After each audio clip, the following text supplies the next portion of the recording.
नमस्कार, जय महाराष्ट्र मित्रांनो। आताच्या क्षणाची सर्वात मोठी आणि महत्त्वाची बातमी समोर येते। अजितदादांनी असे धुतले की विरोधी पक्षाला पळता भुई थोडी।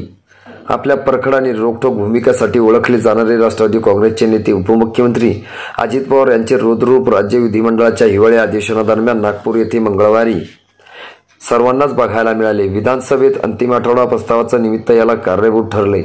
संसदीय कामकाज मंत्री चंद्रकांत पाटील यांनी मंगळवारी सायंकाळी विधानसभेच्या कामकाज सल्लागार समितीची बैठक झालेल्या निर्णयाची माहिती दिली। बैठकीत झालेल्या निर्णयानुसार विधिमंडळाच्या हिवाळी अधिवेशनाला नागपूर येथे समारोप होणार आहे।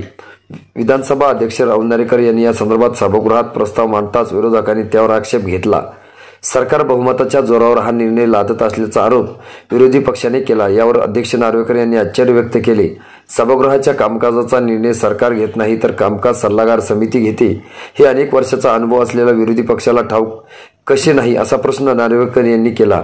अध्यक्षाने विरोधी पक्षावर हा बॉम्ब टाकल्यानंतर उपमुख्यमंत्री अजित पवार यांनी रौद्ररूप धारण केले। विरोधी पक्ष उगाच सरकारवर आरोप करीत असल्याचा टोला पवारांनी हाणला। विधिमंडळाचे कामकाज कसे चालणार हे जग जाहीर होते। मंगळवारी सकाळीच अंतिम आठवडा प्रस्ताव सायंकाळी येणार असल्याचे सांगण्यात आले होते। त्यामुळे विरोधी पक्षाचे नेते गप्प का होते, उगाच काहीतरी आरोप करत सुटायचे असं नमूद करीत पवारांनी काँग्रेसला चांगलेच धुतले। पवारांचा हा अवतार पाहिल्यानंतरही सभागृहात पुन्हा काही मागण्या विरोधी पक्षाने केल्या। आरक्षणाचा विषय गंभीर आहे, त्यामुळे चर्चा झाली पाहिजे अशी मागणी वारंवार रेटण्यात आली। त्यावर अजित पवार यांचा सूर चढला। महाराष्ट्राचे सरकार हे फुले शाहू आंबेडकरांच्या विचारावर चालणारे आहे। कोणत्याही समाजावर अन्याय होऊ न देता आरक्षण देणार असल्याचे मुख्यमंत्र्यांनी भर सभागृहात सांगितले आहे। त्यानंतरही काय सांगता, असे पवार संतप्त स्वरात म्हणाले। त्यानंतर मात्र सभागृहात अंतिम आठवडा प्रस्ताव सुरुवात झाली। नाना पटोले यांनी मुद्दे मांडत होते। हिवाळी अधिवेशनाला सुरुवात झाल्यापासून अजितदादा आणि त्यांच्या गटातील नेते चर्चेत होते।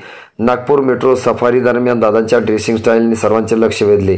त्यानंतर विदर्भातील खास विशेष कार्यकारी अधिकारी नेमण्याचा निर्णय पवारांनी जाहीर केला। त्यामुळे सत्तेत असो किंवा विरोधी पक्षात दादा नेहमीच छाये रहते हे, अशी चर्चा पुन्हा एकदा राजकीय वर्तुळात रंगली आहे। मित्रांनो, तुम्हाला काय वाटतं? तुमची प्रतिक्रिया आम्हाला नक्की कळवा। भेटूया पुढच्या व्हिडिओमध्ये। तुर्तास धन्यवाद।